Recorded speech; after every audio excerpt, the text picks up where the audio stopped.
আচ্ছা নীরব, নারীকে কি সবসময় সুন্দরী হতে হবে?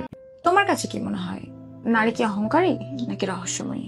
ধরো একটা মেয়ে, তার সম্মান পাওয়া উচিত একজন মহারানীর মতো, কিন্তু অনেক সময় আমরা দেখি যে দাসীবান্দির মতোও সম্মান পায় না। ধরো ঘরে যদি সুন্দরী বউ থাকে, তারপরেও একটা পুরুষ কেন বাইরে যায়? ধরো ঘরে যদি সুন্দরী বউ থাকে, তারপরেও একটা পুরুষ কেন বাইরে যায়? দিনে 2-3টা পরকীয়া যে নারী করতে পারবে সেই নারীর কাছে ব্যাপারটা সহজ হবে। ঘরে বউ রেখে পুরুষ কেন বাইরে যায় এটা খুবই মারাত্মক। তবে ব্যাপারটা বুঝতে হবে পুরুষ কেন বাইরে যায়। পুরুষ সারাদিন কর্ম করে যখন বাসায় আসে, বাসায় এসে যদি cash cash হ্যাস mass cash cash শুনতে পায়, কার ভালো লাগবে? আবার সেটা যদি দিনের পর দিন হতেই থাকে, তখন আর ওই ঘরে শান্তি থাকে না। তখন ওই পুরুষটা একটু শান্তির জন্য, একটু শান্তির আশায় অন্য নীড় খুঁজে নেয়।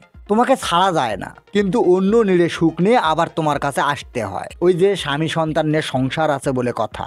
যে মেয়েটা ঘরে থাকে, বুঝলাম, মেয়েটাও বাসায় কাজ করে, শ্রম দেয়, পরিশ্রম করে, কিন্তু কোনো পুরুষ কি বলে যে অফিসের ফাইলটা বস আমার মুখের উপর ছুঁড়ে ফেলে দিয়েছে? অথবা বলেনি, কিন্তু তার রাগের বহিঃপ্রকাশটা বউদের উপর করে। তাদের মধ্যেও তো একটা ঝামেলা থাকে দেখেই তোমাকে বলে।